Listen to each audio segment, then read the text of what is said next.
그럴 필요 딱히 없었다는 거예요. 안녕하세요. 유튜브로 하는 수능고 무료인간 방송입니다. 문학 문제풀이 방법론 고전시가 편이고요. 얼른 진행해 볼게요. 순서는 이렇습니다. 다 써놨고요. 1번부터 좀 따라가면서 말씀드려 볼게요. 1번 보기부터 본다. 뭐부터 안 보냐면요. 작품부터 보지 않는다. 괜히 아는 작품인가 모르는 작품인가 괜히 한번 오늘 좀 읽어볼까? 하지 마시고요. 바로 보기로 건너가시면 됩니다. 시선 처리가 되게 중요해요. 고전시가 세트를 만나자마자 바로 보기 문제를 찾아가는 그 망설임 없는 행동, 그게 포인트입니다. 현대시에서는 작품부터 보라며, 네, 내 해석을 키워갈수록 문제가 되기 때문에 대략적 주제만 알고 있으면 된다 라고 말씀드렸고, 또 보기 문제에서 말해주는 그런 깊은 내용을 보기 문제 이전에는 물어보지 않는다, 뭐 요정도 이유로 말씀을 드렸었는데, 고전시간은 내 해석을 막 키워갈 수 있는 사람이 별로 없을 거예요. 그래서 어차피 내 해석은 자라나지 않게 될 거고요. 또 보기에서 말한 그 내용 관련한 문제풀이가 보기 문제 이전에도 이루어집니다. 그래서 여러 가지로 고전 시간은 보기부터 보는 것이 좋다라고 말씀을 드려요. 가 작품의 대략적 주제 읽어내기, 보기를 봤을 때 목표는 뭐 현대시랑 비슷하죠. 대략적인 주제를 읽어낸다. 이 대략적 주제는 보통 세 가지라고 말씀드려요.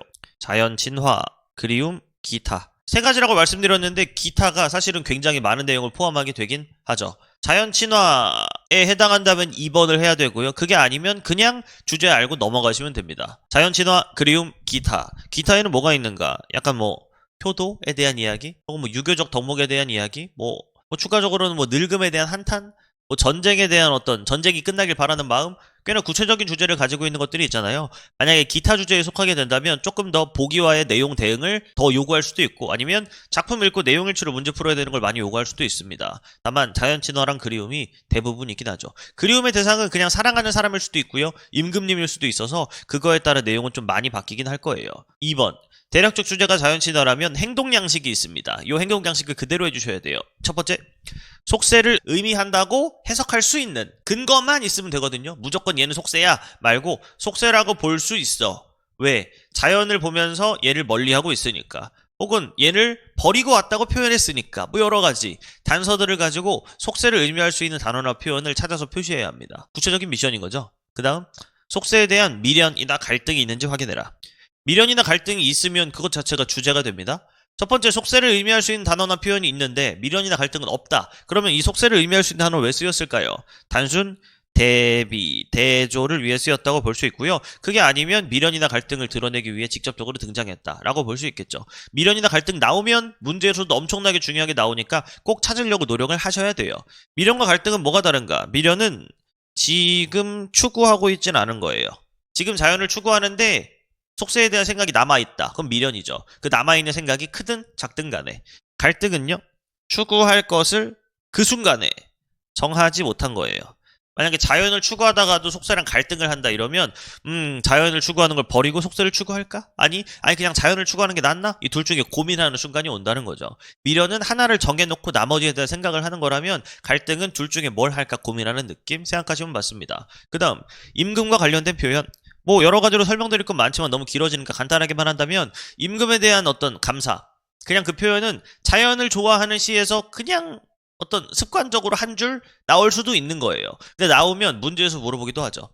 혹은 자연을 배경으로 하고 있고 자연치나 같은데 갑자기 임금에 대한 이야기를 하면서 임금에 대한 그리움으로 주제가 바뀔 수도 있습니다. 임금과 관련된 표현은 직접 찾아서 표시를 해놔야 주제가 바뀌는지 안 바뀌는지도 알 수 있고, 또 문제에서 묻는 말에도 대응할 수 있죠.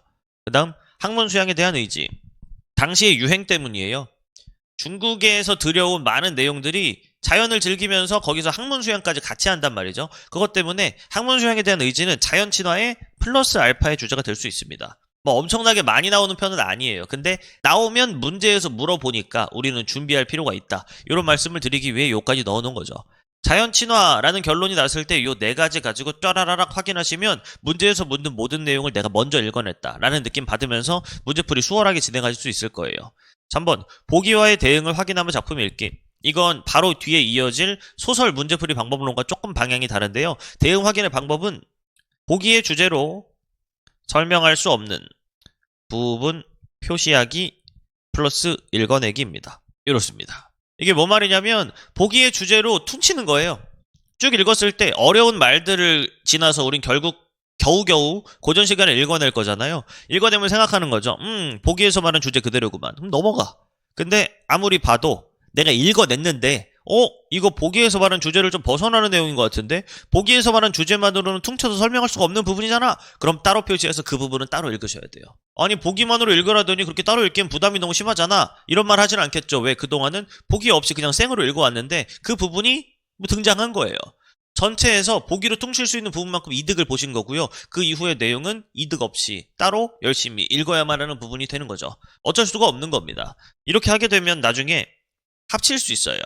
뭐랑 뭘 합칠 것인가? 보기에서 말한 주제랑 따로 읽은 주제를 합치면 전체 주제가 되죠. 뭔 말인지 이해되나요? 보기가 기준이에요.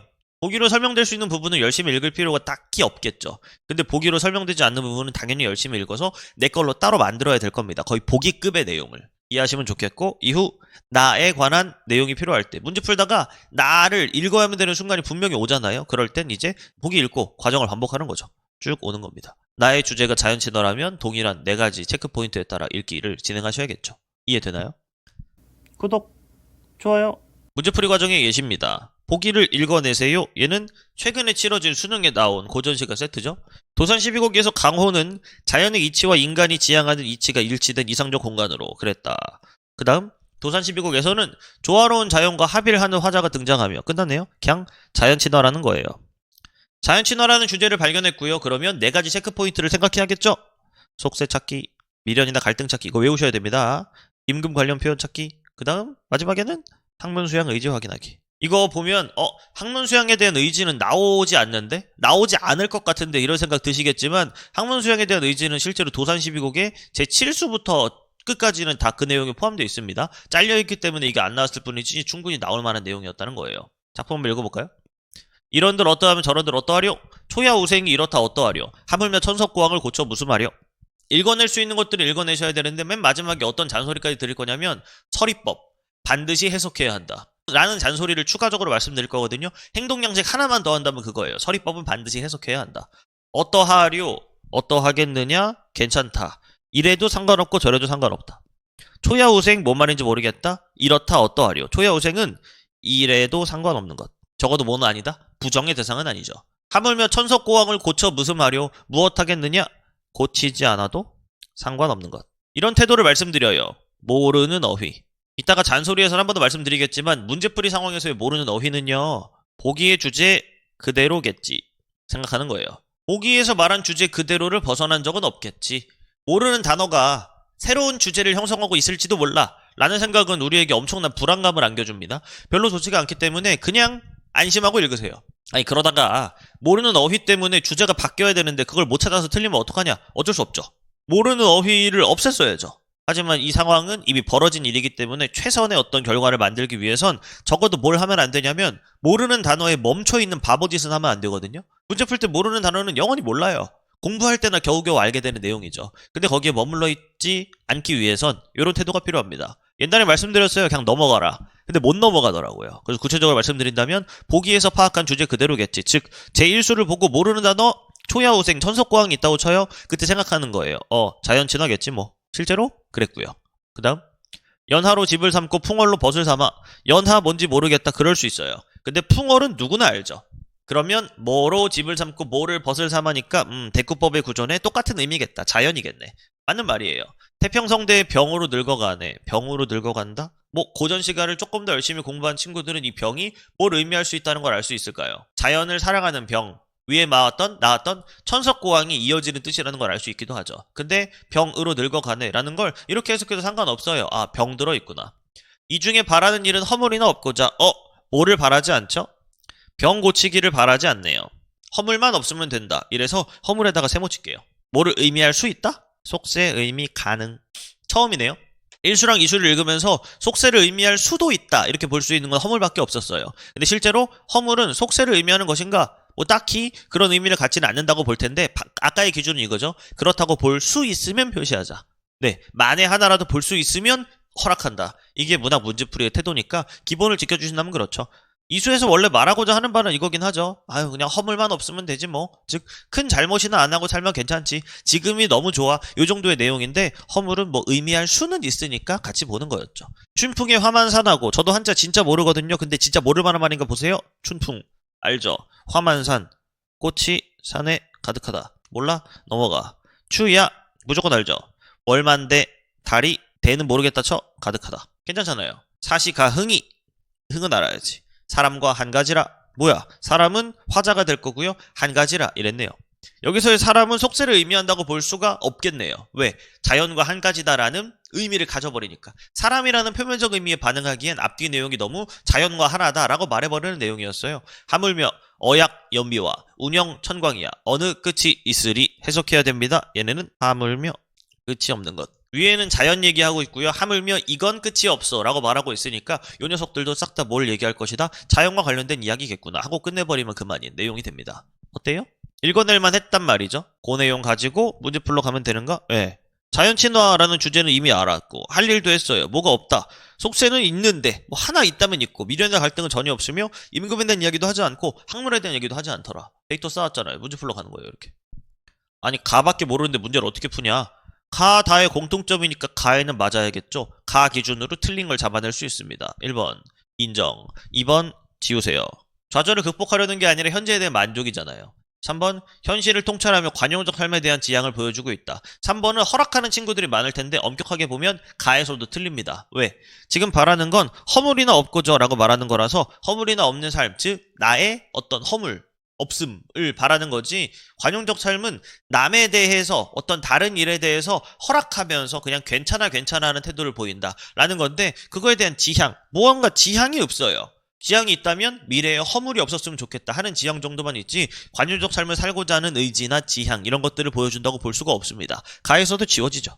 4번 계절감을 활용하여 환경의 다양한 변화를 표현하고 있다. 살려요.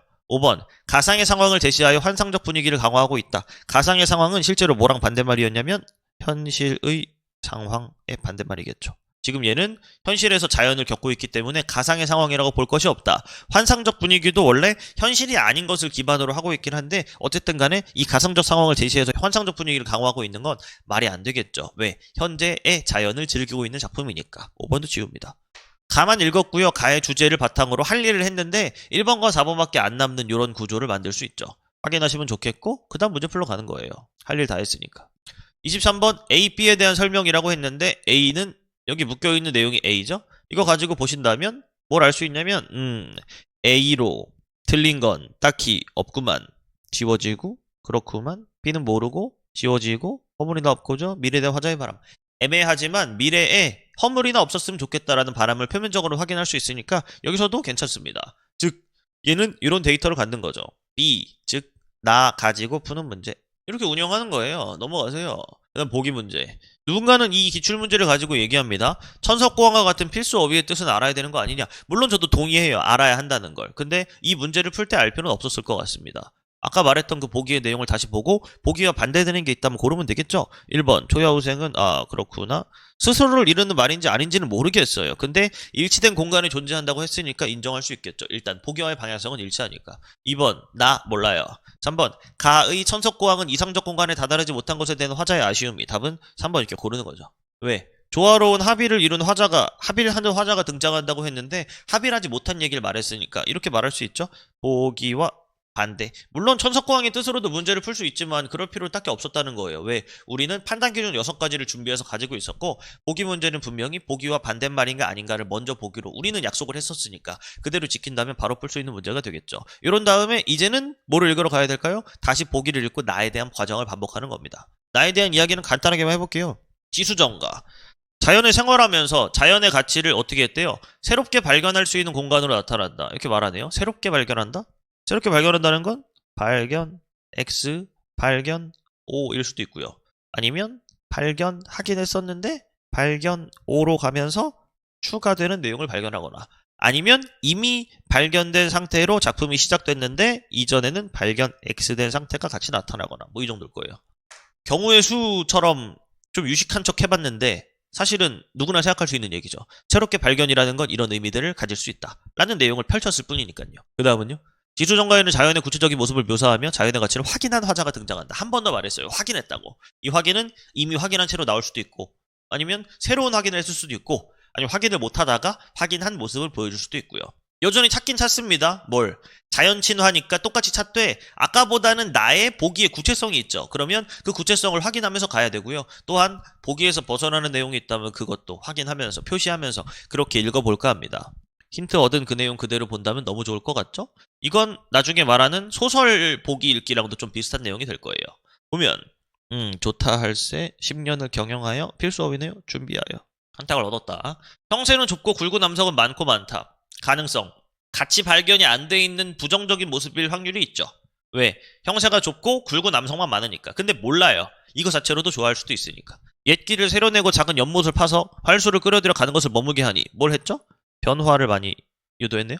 맑은 거울 티 없어 산 그림자 잠겨있다. 중요합니다. 맑은 거울은 티 없어서 맑았다. 즉 뭐 물이 맑았다 이런 뜻일 텐데 산 그림자 잠겨있는 건 아직 가치에 대한 이야기는 하지 않았죠. 천고의 황무지를 아무도 모르더니 일조에 하루아침에 진면목을 내 혼자 알아노라 미쳤습니다. 여기서 가치 발견 확인이 되겠죠?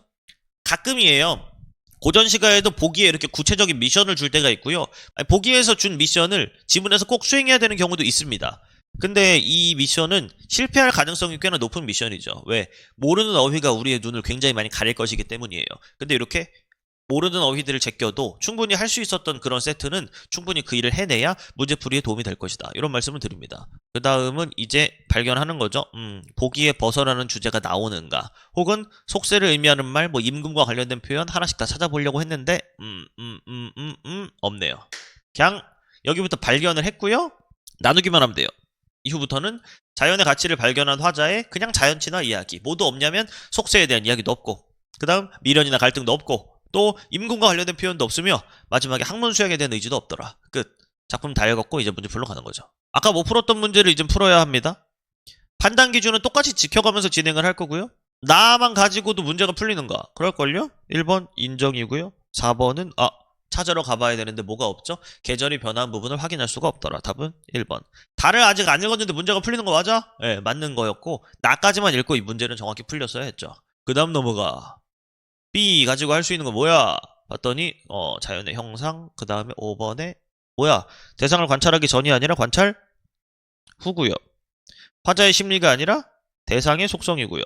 반대말 파티가 열렸네요. 이런 기준을 뭐라고 하는가? 우리는 준비했어요. 내용 일치라는 기준으로 답은 5번 이렇게 되겠네요. 아까 이거 왜 지웠어? 하겠지만 A만으로는 맞아서 지웠어. 인 거고요. 오해 없길 바랍니다. 답은 5번이 되는 이런 순간이었으니까요. 그 다음에는 필요 없었고 뭐야? 가 나에 대한 이야기 다 끝났네요. 이렇게 보신 다음에 이제 다음 세트로 넘어가는 이런 구성이죠. 요거 하나만 더 해보고 끝낼게요. 뒤에 수능에 나왔던 월선원 16경결라는 작품의 보기입니다. 내용 보시면 자연친화라는 얘기구만. 기본적으로 내용은 알아야죠. 자연친화 그 자체니까. 그 다음에 현실적 생활공간으로서 선언해 얘는 자주 말씀드려요. 고전 시가에 나오는 자연 세 가지로 파악해야 한다. 1번 풍류의 공간, 2번 구체적 삶의 터전, 3번 교훈의 대상. 고전 시가에서는 유독 요런 의미가 많이 나오게 되고 요대로 파악하는 게 문제풀이랑도 딱 맞아 떨어질 거라서 이득 많이 보실 거예요. 풍류의 공간과 2번의 차이가 뭐냐? 1번은 뭘 하지 않는다고 하냐면 노력하지 않는다고 하죠. 어떤 노력? 먹고 살기 위한 노력. 돈은 많아요. 소박하게 살면서 더 먹고 살기 위해 무언가를 하는 일을 하지 않죠. 근데 2번은요? 좋긴 좋은데 일터예요. 먹고 살기 위한 노력? 당연히 해야 하죠. 이 정도의 내용이고요. 그 다음 1번 풍류의 공간일 때 직업이 정해져 있습니다. 어부. 직업이 등장한다면 어부로 등장하게 되고요. 구체적인 삶의 터전에 직업도 등장한다면 정해져 있는 상태로 나타나요. 농부 이렇게요. 그럼 농부가 풍류의 공간으로서 내용을 말하는 건 없어? 없어요. 어부는 먹고 살기 위한 노력하고 막 조업하고 이런 거 없어? 없죠. 이미 고전 시가들은 많이 나와 있고 그 나와 있는 거 안에서 데이터를 말씀드리니까 이렇게 말씀드릴 수 있죠. 없습니다. 그럼 농부는 구체적 삶의 터전으로서 그럼 노력만 하고 자연을 못 즐겨? 즐깁니다. 단 순서가 있죠. 일을 다 하고 그 이후에 휴식을 취하면서 즐길 수 있습니다. 1번과 2번의 공통점은 자연 친화라는 점이고요. 우리가 봤던 주제 그대로죠. 단 1번 양상과 2번 양상에 따라 내용이 다르게 펼쳐질 수 있으며 그거에 대한 인지를 바탕으로 출제자가 문제를 구성할 수도 있으니까 주의가 필요하다. 한번 교훈의 대상은 왜 나타나는가? 뭐 이건 1번, 2번과 다르게 구체적으로 나오는 건데 자연은 변함이 없죠. 변하더라도 약간 규칙적으로 변하고 그에 비해 인간은 어떠한가요? 인간은 언제나 의지가 잘 꺾이죠. 상황에 따라 많이 변한단 말이죠. 그래서 교훈을 얻을 수 있습니다. 우리도 자연처럼 편하지 말자 이런 얘기를 하면 그만이니까. 뭐 이 정도였고요. 여기서 말하는 내용을 보니까 현실적 생활 공간으로서의 전원에 새롭게 관심을 두었다라고 말하잖아요. 이번 유형에 따른 내용이 나올 수 있다는 거예요. 그에 따라 생활 현장에서 볼 수 있는 풍요로운 결실, 여유로운 놀이 장면. 뭐야? 하나, 둘. 생활 현장에서 느끼는 정서. 어떤 정서일지는 몰라요. 힘들어 죽겠다일 수도 있지만 가능성은 낮아요. 보통은 자연에서 엄청나게 힘겨워서 그 생의 고달픔을 이야기하기보단 내가 땀 흘린 만큼 무언가를 주니까 너무 좋아 이런 얘기를 할 때가 훨씬 더 많긴 하거든요. 수적으로. 다양한 표현 방법을 통해 현장감 있게 노래했다. 내용은 확인해 볼만 하겠네요. 요 정도예요. 근데 아까 말했듯이 대응 확인할 게 분명히 있거든요. 풍요로운 결실 찾으면 좋죠. 여유로운 놀이 장면 찾으면 너무 좋아요. 그 다음 생활 현장에서 느끼는 정서 뭘지 모르지만 찾으면 너무 좋습니다. 근데 실패할 확률이 있으니까 너무 여기에 목매지 마세요. 어떤 미션에 목매라고 말하고 싶냐면 아까 무조건 찾을 수 있는 4가지. 속세에 대한 표현, 미련이나 갈등, 임금에 대한 이야기, 학문 수양에 대한 의지, 이거에 대해서 좀 더 집착해 주시는 게 이로울 것이다. 이런 말씀을 드리면서 읽으러 가보면 되겠네요. 생으로 읽어볼게요. 동력 두던 밖에 크나큰 넓은 둘에. 뭔 말인지 모르겠지만 그 넓은 둘은 알겠죠. 만경 황혼이 한빛이 되어 있다. 이 황혼이 꽤나 중요한 표현으로 많이 나오거든요. 이미 계절적 배경을 말해준 거나 마찬가지인데 못 읽은 사람 좀 많이 불리하겠죠. 황혼은 누런 구름이란 뜻이지만 추수철의 논을 이야기하는 게 99%입니다. 1%는 뭔데? 전장의 안개라고 해서 전쟁의 기운을 의미하는 시어로 쓰인 게 딱 한 작품이 있죠. 근데 그거 제외한다면 다 추수철의 황급빛 논을 이야기한다고 생각하시면 맞습니다. 중양이 거의로다. 중양절이라는 우리의 민속 명절이 있거든요. 내 놀이 하자스라. 내 놀이가 뭔데 처음 모르겠죠. 붉은 게 여물고 누른 닭이 살젓이니 알아야 될 것 같은데요. 술이 니글 선정 버디야 없을 소냐. 술이 익었고 벗도 있다는 뜻이겠네요. 사소한 어떤 말투에 집착하기보단 내용만 아시면 될 것 같아요. 아직은 속세를 의미하는 시어도 등장하지 않았고 미련이나 갈등 또한 없었으며 임금에 대한 이야기도 없고 또 학문 수양에 대한 의지도 없더라. 이게 다죠. 그러다가 그랬구나 뭐야. 서리법은 해석해야 한다. 해석하시고요. 벗도 있다는 거고요. 괴로우랴 괴롭지 않다는 거고요. 끝났네요. 그 다음은요. 어와 이천경 갑시 이실 거실언들 정막히 더듬으니 내 분으로 들어오랴. 내 분으로 들어오겠느냐. 내 분으로 들어올 수 없다. 한번 해석하시고. 사주 없다 홈이 거짓말 아니로다. 바로 어휘풀이 보시고. 그 다음 모제에 비친 빛이 옥루라 다를 소냐. 뭐야 다르지 않다. 청준을 밥비 열고 큰 잔에 가득 부어. 요즘은 이렇게까지 고어로 안 나오는 거 아시죠? 주겹 가는 술을 달빛조차 거후로니 표현한 일흥이 적이면 난리로다. 뭔 소리야? 이적선 하다가 빛이 닿다 아름답고 새로우니 몸이 한가하나 귀 두는 결을 없다. 몸이 한가하네요? 뭐야 의외로 자연의 의미 두 번째가 많이 나올 줄 알았는데 그거보단 여기선 1번 자연에 대한 이야기가 나온다는 걸 확인할 수 있긴 합니다. 풍요의 공간으로서 먹고 살기 위한 노력은 딱히 하지 않는 모습이 더 줄을 이루고 있네요. 여생이 언마칠이 백발이 난로개니 세상 공병은 계륵이나 다를 소냐. 뭐야 다르지 않다. 확인할 수 있죠. 계륵 어휘력이었어요. 닭갈비로서 이게 먹자니 별로고 버리자니 아깝고 이런 내용이라서 여기서 이미 확인되거든요. 뭐가 미쳤어요. 미련 이렇게. 강호 어조의 세맹세 기퍼시니 옥당근마의 몽원이 섞였다. 옥당근마가 뭔데? 관직 생활에 꿈이 섞여 있다. 뭐에? 강호 어조에서 했던 세맹세에. 미쳤네요. 세맹세를 했는데 거기에 섞여 있다는 거니까 미련이죠. 맹세는 맹세대로 했고 거기에 그 마음이 섞여 있다는 거니까 분명히 미련입니다. 뭐보다? 갈등보다 더 미련에 가깝죠. 실험없이 누워있어 춘중한 거에 장일치 원하노라 이 몸이 이러고름도 역군은 이셨다. 나왔죠? 임금에 대한 감사. 확인할 수 있으면 너무 좋고요. 따로 확인하시면 돼요. 임금에 대한 감사 이렇게. 이거 위주로 문제를 풀었을 때 풀릴까? 예. 풀어보죠? 얘는 뭐가 지워지냐면, 기역부터 어디까지 있어? 미음까지 있단 말이죠? 네, 미음까지는 다 가에 대한 내용인데, 싹 다 지워집니다, 이렇게. 결국 이것 때문에 답이 나오는 순간이기 때문에, 가가 지금 풀 수 없는 문제구나. 확인하고 넘어가는 정도였고요. 그 다음 22번. 서리법은 언제나 해석돼야 된다라는 잔소리를 뒤에도 드릴 건데, 왜 하는지가 나와요. 보기에 어긋나는가? 보기에 어긋나진 않아요. 왜? 생업 현장에서 느끼는 정서라고 했기 때문에 그 정서가 어떻게 나타나든 자유죠. 근데 서리법에 대한 해석을 하고 왔다면 고단함에 대한 이야기가 아니라 그런 게 하나도 없다. 그냥 자연 너무 만족스러워 라고 말하는 그 내용으로 이미 해석이 됐잖아요. 그러니까 5번이 바로 답으로 보이죠. 아예 그냥 대략적 주제와 결과적으로 반대가 되는 순간을 확인할 수 있는 그런 내용이기도 합니다. 답은 5번이었고요. 요 25번 문제를 보세요. A와 B인데 B 전에 문제가 풀리거든요. 왜? 우린 A에다가 이렇게 분석을 해놨을 거란 말이죠. 미련 이렇게. 그 미련과 이게 너무 맞아버리는 거죠. 1번이. 1번이 답일 것 같으면 무조건 1번을 찍어라 이런 얘기는 아니지만 미련 다시 보고 다시 봐도 미련인데 A 맞는 게 1번밖에 없어요. 나머지 다 보시면 다 지워지죠. B가 뭐든 간에 답은 무조건 1번이 이런 순간 맞이할 수 있거든요. 틀대로 분석하세요. 미련이나 갈등 중에 그것까지 구별해서 우리 미련이라는 말까지 써놓을 수 있거든요. 미리 써놓는다면 이렇게 문제에서 응답할 것이다. 문제가 이렇게 나왔기 때문에 이런 분석 방법을 말씀드리는 게 아니라 원래 중요한 건데 출제자도 알아서 냈을 뿐입니다. 그러면 같이 만나는 거죠. 이렇게 분석한 내용과 출제자가 문제로 이렇게 구현한 내용이 만나서 바로 풀리는 순간 경험할 수 있을 것이다. 말씀을 드리면서 마지막 잔소리하고 끝낼게요. 모르는 단어는 두 가지가 달라야 됩니다, 여러분. 문제 풀 때는 아까 말했죠? 그대로겠지? 라고 낙천적으로 생각하고 지나가라. 머물러 있는 게 최악이지 이렇게 넘어가는 건 최악은 아니에요. 그 다음 공부할 때는 이것도 외워야 되나? 아, 필수 어휘 아닌 것 같은데? 이런 생각 말고 눈앞에 모르는 어휘를 다 외우는 작업은 당연히 엄청나게 효율적인 공부거든요. 하셔야 된다. 말씀드립니다. 그 다음 고전 시간도 동일하게 고전 시간은 다르겠지 혹은 첫 번째 영상과 내용이 멀어진다고 해서 그 판단 기준 6가지를 버려도 되는 게 절대 아니거든요. 무조건 챙겨가셔야 돼요. 판단 기준 6가지는 언제나 지켜가며 적절하지 않다라는 판단을 내려야 한다. 6가지를 벗어난다면 뇌피셜일 확률이 높으니까 그러지 마라. 말씀드립니다. 그 다음 이거 너무 중요해요. 결과적으로 제가 마치 사기치는 것처럼 딱딱 맞아요. 서리법 부분을 해석하잖아요. 그럼 그 부분이 문제에 나옵니다. 서리법을 그냥 평상시에 봤던 표현법처럼 그냥 되게 익숙한 것처럼 넘어가기 시작하면 중요한 부분에서 중요한 반응을 못해서 쉬운 문제를 어렵게 풀어야 되는 뭐 이런 상황 경험할 수 있거든요. 별로 안 좋아지니까 서리법은 반드시 해석해야 한다. 이런 말씀을 드리면서 다양한 기출문제 많이 적용해 보시고요. 적용하다가 안 되는 거 있으면 댓글 남겨주시면 구체적인 답변 드리도록 하겠습니다. 여기까지고요. 그 다음은 소설 문제풀이 방법론으로 돌아오겠습니다. 중간에 다른 영상이 올라갈 수도 있으니까 너무 놀라지 마시고요. 구독 좀 눌러주세요. 안녕.